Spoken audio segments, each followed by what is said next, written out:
Keeping all of your money in a bank account is actually what's keeping you poor. We've been taught our whole lives that we need to save, save, save. But it's not actually saving money that will make you wealthy and have financial freedom in life. What you need to be doing is investing your money. And here's why. So the other day, I went into my bank. I was looking to deposit a few $100. And as I was waiting in line, I saw they had a binder sitting there. And it was open to a page looking at their interest rates. And lo and behold, I found the account I was using. And I looked across at the interest rate that I was getting paid. Turns out that my savings account is paying me 0.01%. No, not 1%, 0.01%. That means that if you have $100,000 in your bank account and your bank's paying you 0.01%, they're paying you a whole $10 a year. That's right. On $100,000, they're paying you $10, not $10,000, $10. When you deposit money into a bank, it doesn't just sit in their bank vault.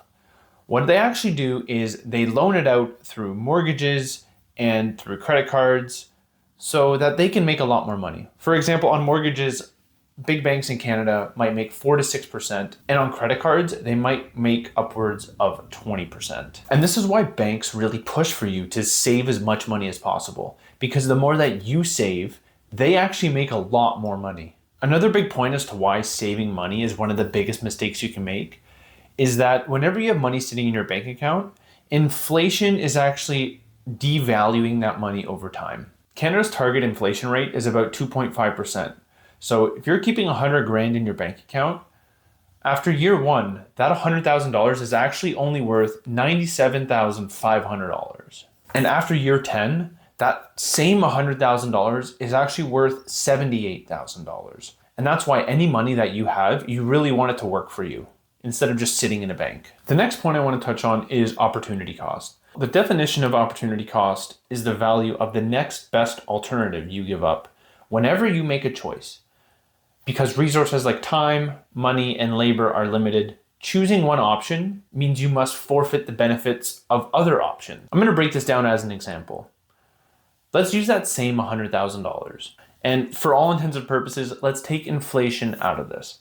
If you keep that $100,000 in a bank account that pays you 0.01% a year, after 30 years, your $100,000 will be $100,300.44. Wow, in 30 years you made $300. That's great. Believe me, it's not. Now let's take a look on the flip side. If you put that $100,000 into a broad market S&P 500 index and it pays you 8% a year, in 30 years, you're going to have a whopping $1,006,226.55. Obviously, though, you do need some money sitting in a bank account that you can access to pay bills as an emergency fund and any other savings goals you might have. So, in my opinion, there's 4 buckets that every Canadian should have. Bucket number 1 is the emergency fund. This should be about 3 to 6 months of your monthly expenses that you have easy access to. But at least keep this in a relatively higher savings account, such as the one from EQ Bank pays about 2.5 to 2.75%. If you use the link down below in the description, you'll get a free $20 and I'll get a free $20. I'm not sponsored by them at all, but I do think it's one of the best bank accounts you can get. This emergency fund is going to be used for, well, exactly that, an emergency. So for example, if you lose your job, if your car breaks down, if you have any medical expenses, or anything that's really time pressing, bucket 2 is going to be basically for any upcoming purchases or reoccurring monthly expenses.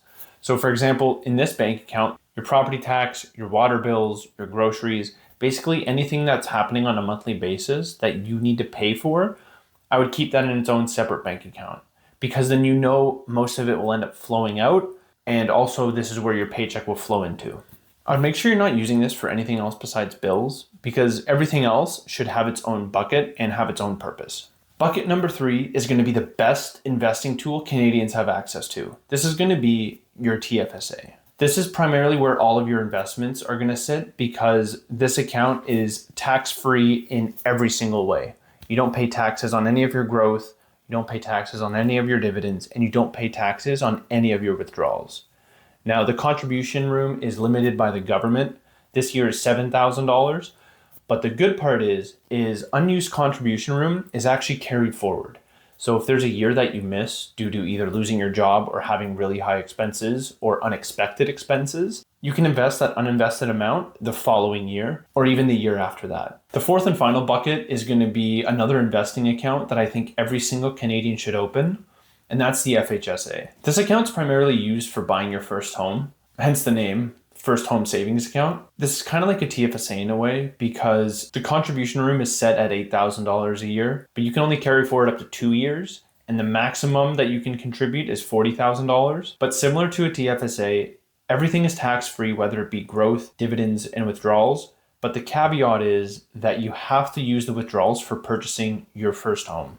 If you don't purchase your first home with it, it gets rolled into your RRSP. But I would heavily consider opening and using an FHSA. If you think you're going to be purchasing a home in 5 or even 10 years, this is going to be the best account you can open. You also get the tax deduction benefits of an RSP, because if you contribute, let's say $8,000 to your FHSA this year, when you're filing your taxes in April, you actually get to take $8,000 off of your taxable income, which should give you a bigger tax return from the government. Overall, for us Canadians, the goal for building wealth and financial freedom isn't about saving your money. It's about investing your money so that it works harder for you and it makes you more money in the long term. This is very difficult as from a young age, we're always taught to constantly save, but in reality, we should be taught to constantly invest.